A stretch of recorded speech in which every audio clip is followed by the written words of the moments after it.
Excelente. Perguntando sobre como pastores e líderes podem usar esse conhecimento nas pregações e no ensino para a igreja, qual resposta você daria? Como é que a gente pode fazer um bom uso, passando isso para o cristão leigo, né, que não está se especializando no assunto? Como trazer isso numa pregação de alguma maneira que seja útil e não esteja assustando ou criando mais dúvidas na cabeça do ouvinte? Eu acho que essa é uma excelente pergunta. E o que eu falo para os meus alunos é: o púlpito foi feito para edificação. Então, nem sempre você vai oferecer todas as opiniões teológicas sobre um determinado ponto. Não é a função da pregação.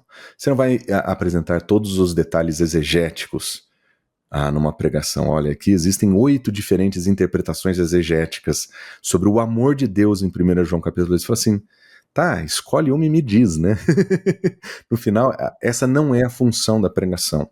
Da mesma maneira que não é a função da pregação ficar discutindo variante textual.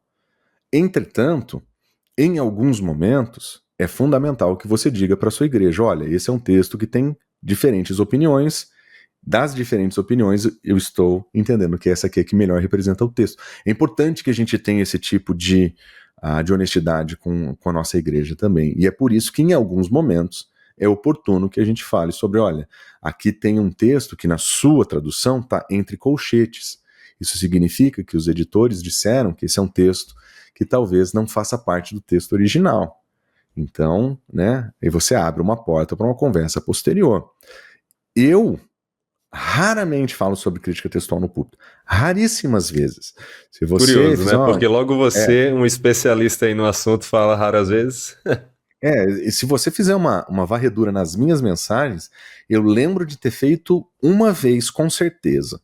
Uma vez. Que foi em 1 João capítulo 5, quando eu falei sobre 1 João capítulo 5, versículos 7 e 8, que é o chamado homoionema, que nem sei que não aparece nos nossos manuscritos. Quando eu expus aquele Tive que fazer a mesma coisa aqui, viu, Marcelo? Também, quando chegou esse texto é difícil.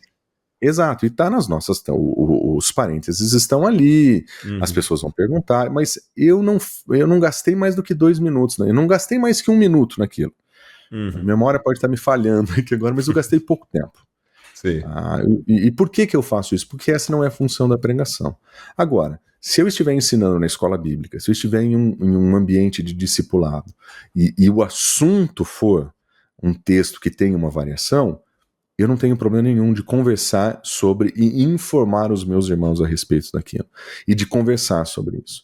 Eu acho que quando nós somos consistentes no ensino dessas divergências, nós deixamos os nossos irmãos mais conscientes dos desafios da nossa escritura, e eles ficam também mais firmes na apresentação da própria fé. Eu acho que isso é um elemento de maturidade. Então, quando ele ouve, por exemplo, alguém dizendo na internet, você não pode confiar na sua escritura porque ela foi feita de cópias, um irmão da nossa igreja vai poder dizer, não, espera um pouquinho, esse era o único jeito que as cópias eram feitas no passado. Não existia nenhum outro método para fazer. Então, quando você diz que foi feito de cópias, você só está me dizendo o que eu já sei.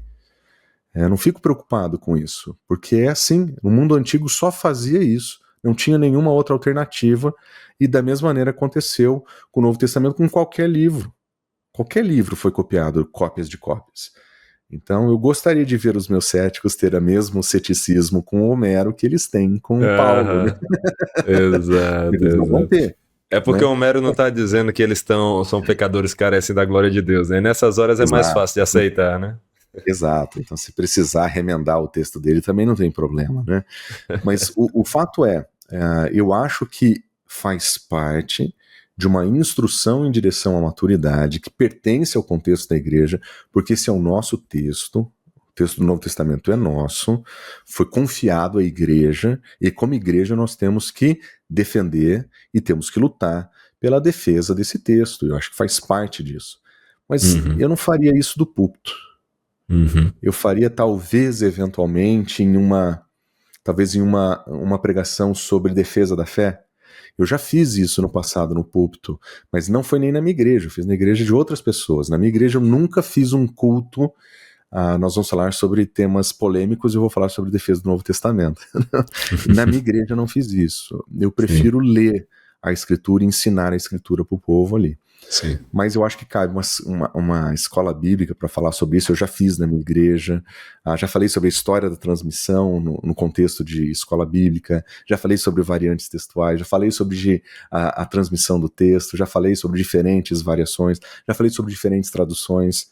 Faz parte, eu acho que do nosso do discipulado da nossa igreja e de preparar os nossos irmãos para não serem levados por qualquer vento de doutrina ou qualquer teoria que venha ruim. E eu penso nisso quando eu lembro o estrago que o Dan Brown fez com o Código da Vinci, com amigos meus da igreja. Eu era jovenzinho na igreja, vendo amigos meus perderem a fé porque eles leram um livro de ficção.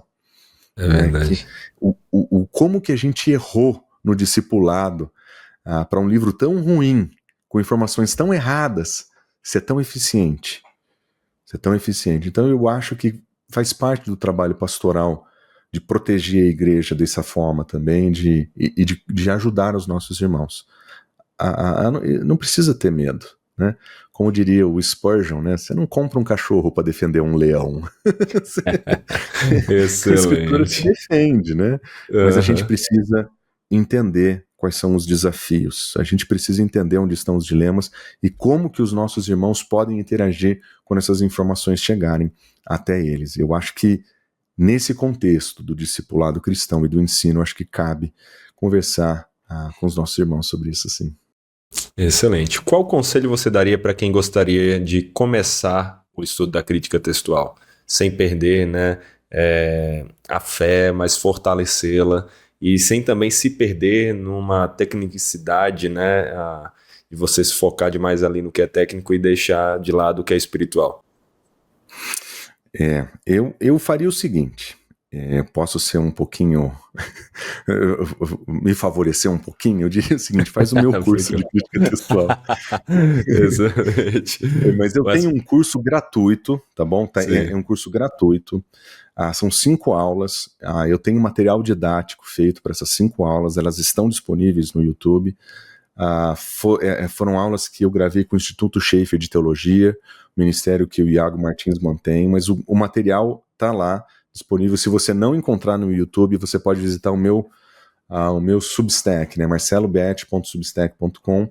Na área de cursos que você vai achar lá, tem um curso de crítica textual gratuito, tentando oferecer os parâmetros principais, e lá você vai ter uma apostila com mais ou menos umas 200 páginas de material para você estudar. Então todo esse material está sendo disponibilizado gratuitamente.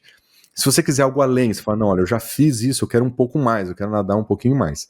Aí eu vou dizer para você, olha, vem ser meu aluno no seminário, eu tenho um outro curso que você pode encontrar lá também, um pouquinho mais detalhado, mas é melhor você procurar por um seminário que possa te instruir nesse caminho. Mas se é o começo, o primeiro passo, eu acho que esse curso está de bom tamanho, acho que eu deixei de uma maneira bem clara e explicada para você poder aproveitar esse material também.